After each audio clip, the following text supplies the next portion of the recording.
Thank you అండి. Thank you so much. And ఇప్పుడు ఎన్నో కల్ట్ క్లాసిక్ సినిమాల్ని అందించినటువంటి మా లెజెండరీ ప్రొడ్యూసర్ సి కళ్యాణ్ గారిని మాట్లాడవలసిందిగా రిక్వెస్ట్ చేస్తున్నా.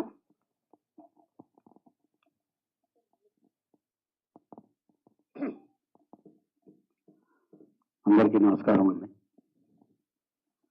నాకు రాంబాబు 3 రోజుల నుంచి ఫోన్ చేశాను. ఆయన ఒక సినిమా ఫంక్షన్ ఉంది, ఒక మంచి ప్రొడ్యూసరు, చిన్న సినిమా, నువ్వు తప్పకుండా రావాలి అని చెప్పినంటే, యాక్చువల్గా నాకు ఈరోజు మా ఎస్వి కృష్ణారెడ్డిది బర్త్డే.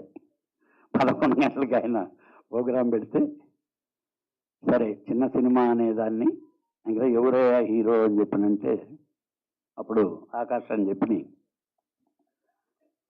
రియల్గా ఈరోజు ఈ డయాస్ మీదకి ఈ ఫంక్షన్ నేను వచ్చినందుకు నేను చాలా ఆనందపడుతున్నా. ఎందుకంటే మా సునీత,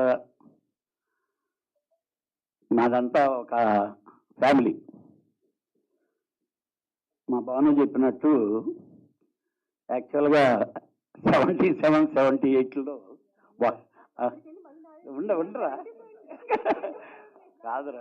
కాదు భాను వాళ్ళ ఇంట్లో వాళ్ళ అమ్మగారు చేపల కూర వండితే ఫస్ట్ పిలిచి సొంత పిల్లల్ని చూసినట్టు చూసి మేము తృప్తిగా తింటే ఆవిడకి ఆనందం.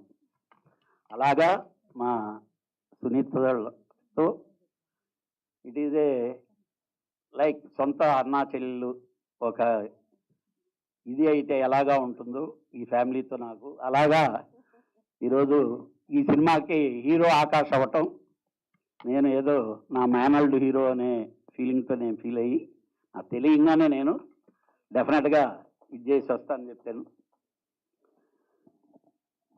ఒక్కటండి, ప్రొడ్యూసర్గా బాలకృష్ణ గారు ఆయన ఫాలోఅప్ చేయటం, sir your sincerity is perfect, నీలాగనే వచ్చాం మేము అందరమే.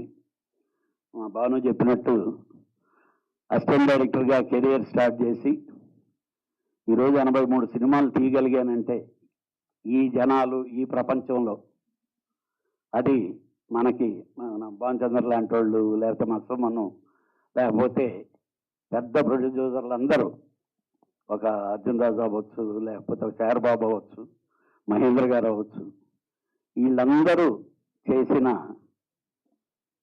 సపోర్టే ఈరోజు ఒక చిన్న ప్రొడ్యూసర్గా స్టార్ట్ అయ్యి, ఒక అసిస్టెంట్ డైరెక్టర్గా స్టార్ట్ అయ్యి, నా తండ్రి సమానం మా గురువు గారు దాసనారాయణరావు గారు అనే ఆయన లేకపోతే ఈరోజు కళ్యాణ్ ఇక్కడ ఇలా లేడు. అలాగే మీలాంటి వాళ్ళందరికీ ఇక్కడ ఉండే ప్రతి ప్రొడ్యూసర్ సపోర్ట్ చేసి, ప్రతి చిన్న నిర్మాత డెఫినెట్గా అతను పెద్ద నిర్మాతగా అవ్వాలని చెప్పి మనస్ఫూర్తిగా కోరుకునే వాళ్ళల్లో నేను ఒకడిని. ఇక ఈ సినిమాని గురించి మీకొక్కటే, ఇందాక మా రఘు చెప్పినట్టు, మైత్రి మూవీస్ వాళ్ళు నా శిష్యుడే, మా శశి, వాడు సినిమాని అంత ఈజీగా ఒప్పుకోడు, ఓపెన్గా చెప్తాను. అందులో కొత్త వాళ్ళతో చిన్న సినిమా అంటేనే వాడికి అన్ని పెద్ద సినిమాలు చూసి దాంతో అని ఆయన ఉండనే అని తోసేసే క్యారెక్టర్. ఈరోజు ఆ బ్రాండింగ్ చేశాడంటే ఆకాష్, అది నీ అదృష్టం. ఎందుకంటే ఈరోజు సినిమాని లీడ్ తీసుకొని వెళ్ళేదానికి ఒక పెద్ద సంస్థ కావాలి. అలా ఇంకా మంచి అదృష్టం మీకు ఏంటంటే, ఇదిగో ఇక్కడ ఉన్నాడు కదా, ఎందుకంటే మా గుప్తా గారిని అది పనిగా తీసుకొని ముందుకు తీసుకొని వచ్చి మా మాధవ్, వీళ్ళిద్దరూ వస్తే నేను జోకులు వేసాను, లంబు జంబు వచ్చినట్టు వచ్చారు, మా దగ్గర బలవంతంగా కాగితాల్లో సంతకాలు పెట్టించి తీసుకెళ్తారు. ఆదిత్య అనే బ్రాండ్ పడితే ఆ సినిమాకి హిట్ అనే స్టాంప్ పడినట్టు. ఆ అమ్మాయి హీరోయిన్ తెలుగా కొత్తగా నార్త్ నుంచి వచ్చి ఒక తెలుగు మీద అంత కాన్సన్ట్రేట్, డెఫినెట్గా you are going to be big star. ఏదేమైనా ఎన్ని మాట్లాడినా ఏం చేసినా అలా నా వరప్రసాద్ డైరెక్టర్. ఒక ప్రతి కొత్త డైరెక్టర్కి ఉండేటటువంటి సవాళ్ళు ఉంటాయి ఈరోజు ఉండే ప్రొడక్షన్లో. వీటన్నిటిని అధిగమించి ఇలాంటి పెద్ద సంస్థల దానికి ఈ సినిమాని తీసుకెళ్లేదానికి అతను కష్టపడ్డా అంటే దాని కృషి ఎంతో ఉండి ఉంటుంది. డెఫినెట్గా all the best my dear. అన్నిటికంటే ముందు ఈ సినిమా హిట్ అవ్వాలి. అలాగే ఈ సినిమా పనిచేసిన ఫస్ట్ టైం చేసిన ప్రతి టెక్నీషియన్ పెద్ద స్థాయికి వెళ్ళాలి. వీటన్నిటికంటే మించి మా ఆకాష్ పెద్ద బ్రేక్ అయితే ఈ సినిమా ఫస్ట్ వచ్చి కాల్ షీట్లు నేను అడుగుతాను, అవ్వకపోయినా అడుగుతాను. డెఫినెట్గా you are my family member. ఎందుకంటున్నానంటే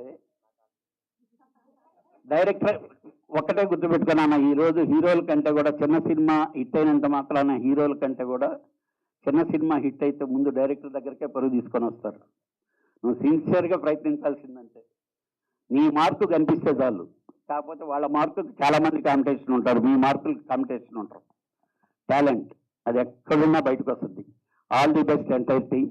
సునీత, డెఫినెట్గా నువ్వు ఆనందపడతావు 12వ తారీఖు. Thank you. తీసే సినిమాకి ప్రమోషన్స్గా హోస్ట్గా కూడా నన్నే పెట్టుకోండి sir please. Okay, thank you Kalyan గారు, థ్యాంక్ యూ సో మచ్ అండి. ఇప్పుడు లల్లి గారిని 2 మాటలు